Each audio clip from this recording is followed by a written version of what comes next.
வணக்கம் அன்பு நண்பர்களே. வாழ்க வளமுடன். மனவளக்கலை புக்ல இருந்து ஆசை சீரமைத்தல் பகுதியில ஃபர்தர் இன்னைக்கு பார்ப்போம். நமது பொறுப்பிலும் பராமரிப்பிலும் இருக்கும் குடும்ப உறுப்பினர்களின் எண்ணிக்கை எவ்வளவு முடியுமோ அவ்வளவு குறைவாக இருந்தால் அந்த அளவில் நமக்கு சுதந்திரம் காக்கப்பெறும்.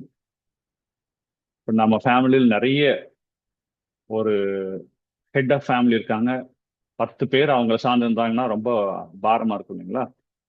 எந்த அளவுக்கு குடும்ப உறுப்பினர்கள் கம்மியா இருந்தோ அந்த அளவுக்கு சுதந்திரம் ஜாஸ்தியா இருக்குன்னு சொல்றாங்க. அனுபோகப் பொருட்கள் மிக மிக உடல் நலம் கெடும். சொத்துக்களின் எண்ணிக்கை மிக மிக மன அமைதி கெடும். எப்படி நம்ம குடும்ப உறுப்பினர்கள் ஜாஸ்தியா இருந்தா நம்மளுக்கு அந்த ரெஸ்பான்சிபிலிட்டிஸ் ஜாஸ்தியா இருக்கோ, அதே மாதிரி நீங்க வாங்கி வச்சிருக்கிற சொத்துக்கள் வந்து நிறைய இடத்துல நிறைய வச்சிருந்தீங்கன்னா அதை பராமரிக்கிறதுக்கு வந்து உங்களுக்கு மன அமைதி இருக்காது. பாதுகாக்கப்பட வேண்டிய குடும்ப குடும்ப உறுப்பினர்கள் எண்ணிக்கை மிக மிக சுதந்திரம் கெடும். அதே சமயத்தில் நமது கடமைகளையும் பொறுப்புகளையும் அலட்சியம் செய்யவோ தள்ளிவிடவோ கூடாது. உறவிலே கண்ட உண்மை நிலை தெளிவு துறவு. பொருட்களினோடு தேவைப்படும் தொடர்பினது தன்மையை அறிந்து அளவோடு விழிப்பாக வைத்துக் கொள்ளும் உறவே துறவு. துறவு மனதிற்கு தான். அது அனுபோகத்தில் விழிப்புடன் கூடிய உறவு. இன்ப நுகர்ச்சியில் மனம் சிக்கிக் கொள்ளாத மனநிலை. இதுதான் உறவில் துறவு, டிட்டாச்ட் அட்டாச்மெண்ட்.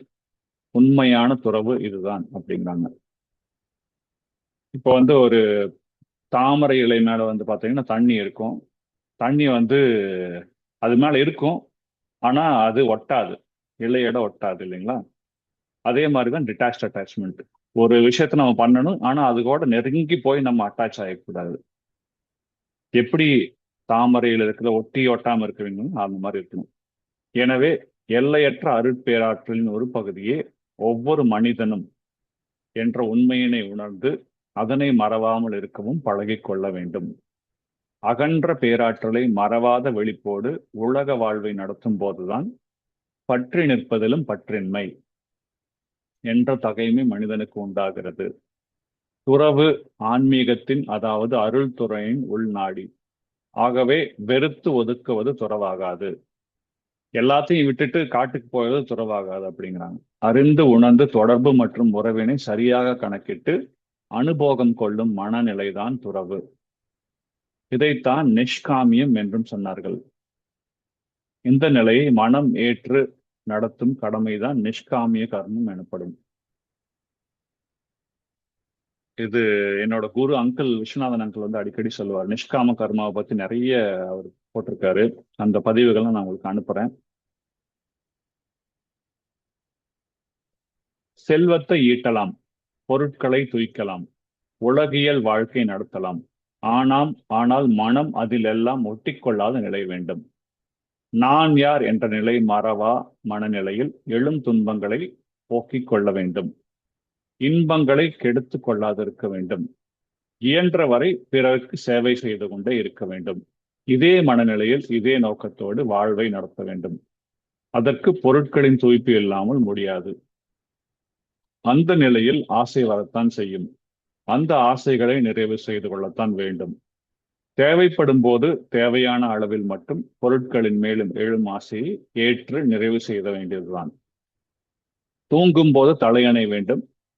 அதற்காக அதனை எந்நேரமும் தலையில் கட்டி கொண்டிருப்பதில்லையே. கொதிக்கும் பாலை இறக்க துடிக்கும் நாம் பிடித்துணியை மறவாதது போல் விழிப்பு நிலையில் பொருட்களோடு அளவோடும் முறையோடும் உறவு கொள்ள வேண்டும். உலக வாழ்வில் பொருள், மக்கள், பால், புகழ், செல்வாக்கு என்ற ஐவகை பற்று ஏற்படுவது இயல்பே. கடமை உணர்வோடும் அளவு முறை அறிந்தும் விழிப்போடு இப்பற்றுகளை வளர்த்து காத்துக் கொள்ள வேண்டியது பிறவி பயனை எய்த அவசியமானது. நீரில் குளிப்பது தேவைதான், ஆனால் நீரில் மூழ்கி விடாமலும் காத்துக்கொள்ள வேண்டும். நெருப்பு வாழ்வுக்கு பல வகையிலும் தேவைதான், ஆனால் நெருப்பு எரித்து விடாமலும் காத்துக்கொள்ள வேண்டும். எந்த இடத்தில் மனிதன் மேலே சொல்லப்பட்ட ஐவகை பற்றுகளால் அறிவு குறுகி மயங்கி தன் பிறவி நோக்கத்தையும் வாழ்வின் நெறியையும் மறக்கிறானோ, அதே நேரத்தில் மனிதனிடத்தில் அமைந்துள்ள அடித்தல் ஆற்றலாகிய பேரறிவு குறுகி நிற்கும் புற அறிவை நேரான வழிக்கு திருப்புகிறது. அப்போது விருப்பங்கள், செயல்கள் இவற்றில் துன்பமாக, சிக்கலாக, கருத்து பிணக்காக பெற்று புறமணம் குழப்பமடைகிறது. இத்துன்பங்களிலிருந்து புறமணத்தை மீட்க பேரறிவானது விரிந்த இயற்கை ஆற்றல் மூலமாகவும் மனிதர்கள் மூலமாகவும் உதவி கொண்டேதான் இருக்கும். இந்த நிலையிலேனும் புறமன இயக்கத்திலேயே குறிகோளம் அடைந்து அவன் வாழ்வின் இயக்க களமான அருட்பேராற்றலை நினைவு கொள்ள வேண்டும். பேரறிவின் நிலைக்கு அந்நினைவு அழைத்துச் சென்று ஒன்று வைத்துவிடும். இவ்வகையில் பேரறிவில் புறமணம் தோய்வு பெறும். எனவே பற்றுக்களால் எழும் சிக்கல்களும் துன்பங்களும் பிறவியின் நோக்கத்திற்கு முரண்பட்ட செயல்களின் விளைவுகளேயாகும்.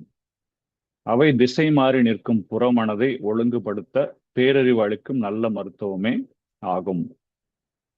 இயற்கையின் ஒழுங்கமைப்பை உணர்ந்து அதனால் விளைந்த மாற்றங்களை ஏற்றுக்கொண்டு திருத்தம் பெற மனிதன் முயன்றால் உயர்வு நிச்சயம்.